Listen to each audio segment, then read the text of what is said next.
Hello once again and welcome back in our class on purposive communication. We are now on chapter 5, which is communication aids and strategies using tools of technology.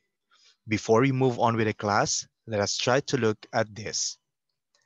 For our learning outcome, at the end of this chapter, you should be able to convey ideas through oral, audiovisual, or web-based presentations for different target audiences. Determine the various presentations that are commonly used, and to evaluate the effective strategies in preparing and using this media when communicating. Lastly, apply the strategies in making digital slides. In the previous lessons, we understand why there is a need for human to communicate. They do so for certain purposes. To achieve those purposes, communication strategies will be used to obtain, provide, and disseminate information. We already know how communication changed drastically with the aid of technology. So it is important for people to take into account every aspect of how they are relaying information. And this is where communication strategies come into play. So let's start by identifying the different characteristics of multimedia presentation. So multimedia presentations are visually oriented. That means to say it is displayed on the monitor or projected onto a screen.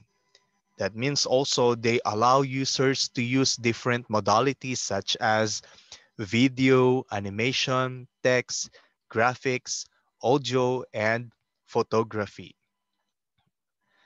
Um, Other special features of computer-based presentations are one, custom navigation, two, printouts, and three, uploadable. When we speak of custom navigation, that means to say um, it can be linked between slides to other media and to the internet. Printout, that means to say it can be made into hard copy printouts or transparencies. And when we speak of uploadable, we can upload it to the web. Okay, so we can upload it to the web. Now, let us try to look at the different strategies using tools of technology. Number one, of course, it is always important to keep it simple. Okay, keep it simple. Two, emphasize your key ideas. Three, show what you can't say. Okay. Next, use close-up shots and other images. Keep the number of images you present manageable. Okay. Combine variety with coherence, and of course, use large lettering. Okay. In that way, your audience will be able to read it. Okay. And the next one is okay, so we move on to the multimedia presentation tips. The first is go for creativity. When we speak of you go for creativity, that means you have to create your own design. You have to try different combinations and let your creativity flow. And next, colors make it beautiful. Okay, so when we speak of colors make it beautiful, try try to use colors, no? Flat colors are beautiful, and of course contrast is your friend. Okay, that means to say you have to um, know the blends. Okay, next, use good fonts, of course. No, it's always important to use good fonts. Next, text is evil. Okay, why do we say text is evil? That means to say when you use too many texts in one slide, sometimes it irritates, no? It irritates the eyes of the audience. Okay. Next, um, image say more than 1,000 words. Okay, that means to say that you have to make your image more powerful. Make it a point that your image speaks already. Okay. Next, big is beautiful. Okay, of course. No, you have to um, think loud. No, think big. And use infographics that are amazing. Okay, use simple infographics. Okay. Next, get inspired. Okay, when we speak of get inspired, that means to say you always have to remember why are you doing it. Okay, at least no, and get inspired. Okay, now things to remember, of course, especially in doing your PowerPoint. Okay, you have to remember the 10-20 rule. What is that? Make sure that it's only 10 slides in 20 minutes and font size is 30. Another is the 166 rule. That means to say you have to put one main idea, 6 bullets, and 6 words per bullets only. Now, see? And another one is the 7-7 rule. That means 7 lines and 7 words only.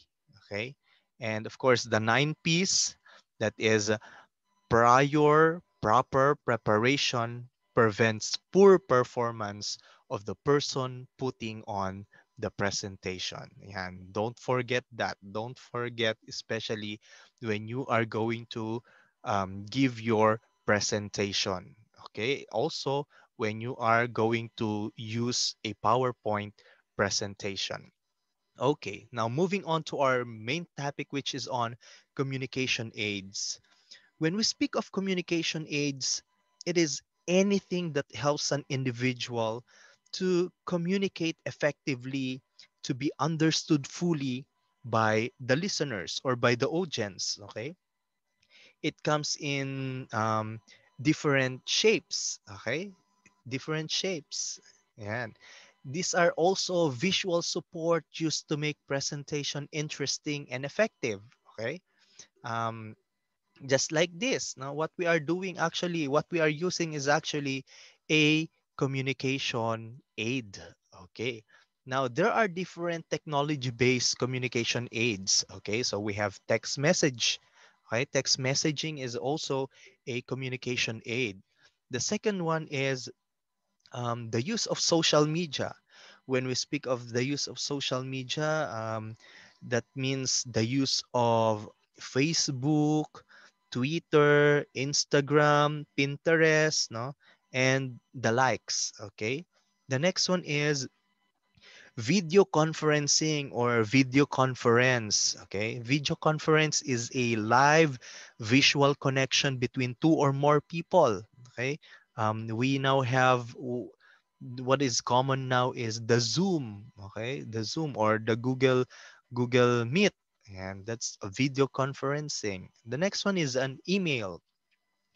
Email is a message distributed by electronic means. That's why it's email, electronic mail. Okay. The next one is video presentation. Okay.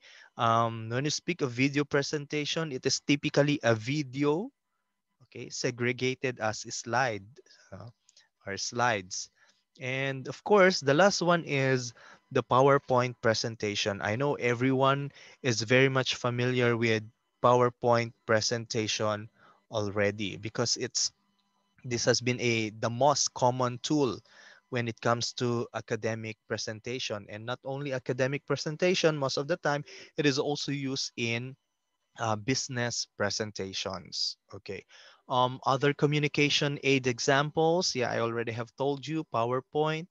We also have Prezi, LinkedIn, SlideShare, Brainshark, TED.com. Okay, so those are the different communication aids examples. So I hope you learned something today with our simple presentation on chapter 5. Again, everyone, thank you so much, and thank you so much for listening. And with this, we shall now be ending our discussion. Thank you very much.